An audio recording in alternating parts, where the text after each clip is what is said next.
जानता हूँ आप लोग की बस की चीज़ नहीं है। आप कुछ नहीं दे सकते, दुनिया को देने की ताकत नहीं है, लेकिन किसी के आंसू पोंछे जा सकते, किसी के संकट में, क्राइसिस में, दुख में, किसी की पीड़ा में, किसी के दर्द में आप खड़े जरूर होंगे।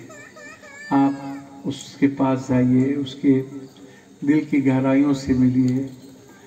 जब आप थोड़ी सी उनकी बात करिएगा ना तो उनको हल्का लगेगा। जैसे डॉक्टर के पास हम लोग जाते हैं और डॉक्टर जब मेरी बात 10 मिनट सुन लेता है तो आधी बीमारी खत्म हो जाती है, लेकिन वही डॉक्टर यदि 10 दिनों तक दोहराते रहता है तो हमारी बीमारी बढ़ जाती है। तो आप दे नहीं पाएंगे। मैं जानता हूँ, मैंने देखा इस देश दुनिया में कोई किसी की मदद नहीं के बराबर आवश्यकता के अनुसार करता है। जैसे जीसस क्राइस्ट के मिशन के लिए मदर टेरेसा काम करती थी, तो वो रिटर्न नहीं था, वो रिटर्न था, वो सेवा नहीं था। सेवा गुरु गोविंद के चारों बच्चे चिनार में चुना गए, वो था सेवा। सेवा था हजरत हुसैन जिसने कुर्बानी दी, सेवा था बुद्ध, सेवा था रामकृष्ण परमहंस, सेवा था विवेकानंद। जिसमें कहीं कोई रिटर्न ना हो, उम्मीद ना हो, बस दे देना।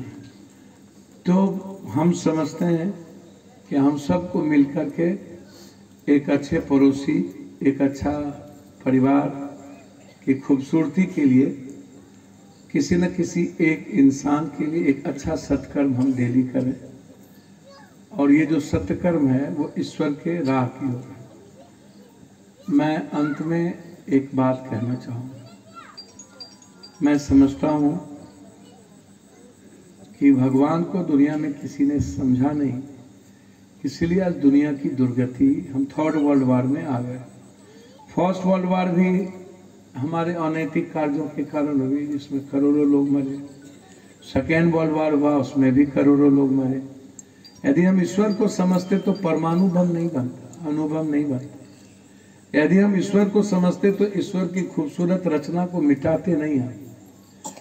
तो ये जो आप है ईश्वर की देन है। जैसे माँ है ना, माँ के 3 बच्चे, एक डकैत, एक लंगड़ा, एक डॉक्टर, तो माँ तीनों से प्यार करती है ना।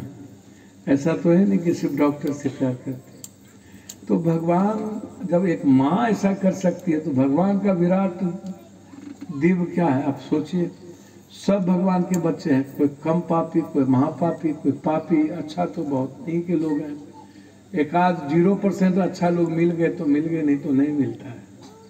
तो इसीलिए भगवान किसी में फर्क नहीं करता है। हम जैसा कर्म करेंगे, यहाँ से जाएंगे उधर जाके किसी को छेड़ देंगे और पकड़ा जाएंगे तो क्या बोलेंगे, दिन खराब था इसलिए पकड़ा गया। कर्म किए हम, आप खराब दिन को कर दिए। तो इसीलिए भगवान पर दोषारोपण मत करिए। मैं आपसे बहुत क्लियर कहना चाहूँगा कि जो लोग हम लोग यहाँ बैठे हैं, आप सबसे एक ही आग्रह करें